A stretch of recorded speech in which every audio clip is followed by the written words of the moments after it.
Drugs కేసులో మలయాళ నటుడు shine Tom చాకోను Kerala పోలీసులు అదుపులోకి తీసుకున్నారు. మాదక ద్రవ్యాలు తీసుకున్న కేసులో విచారణకు హాజరైన అతన్ని 4 గంటల పాటు విచారించిన పోలీసులు అనంతరం అరెస్టు చేశారు.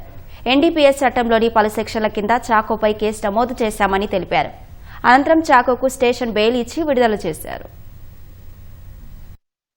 మాదక ద్రవ్యాల వినియోగం కేసు కేరళ చిత్రసీమలో కలకలం సృష్టించింది.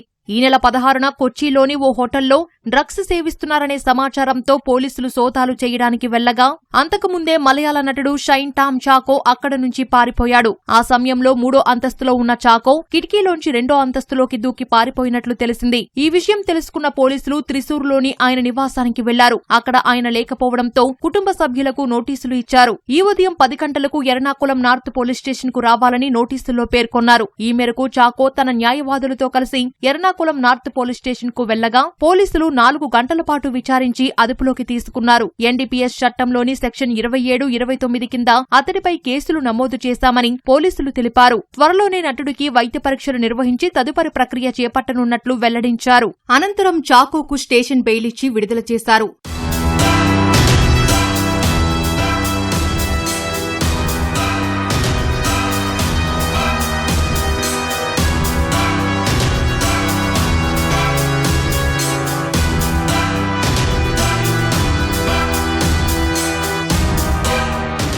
డ్రగ్స్ మత్తులో చాకో తనతో అసభ్యకరంగా ప్రవర్తించాడని ఈ నెల 17న నటి విన్సీ కేరళ ఫిలిం ఛాంబర్తో పాటు కేరళ మూవీ ఆర్టిస్ట్ అసోసియేషన్లో ఫిర్యాదు చేసింది. సూత్రవాక్యం సినిమా సెట్లో చాకో అసభ్యకరంగా ప్రవర్తించాడని ఫిర్యాదులో పేర్కొంది. నటి ఫిర్యాదు మేరకు చాకోను విచారించడానికి కేరళ ఫిలిం ఛాంబర్ ఓ కమిటీని సైతం ఏర్పాటు చేసింది.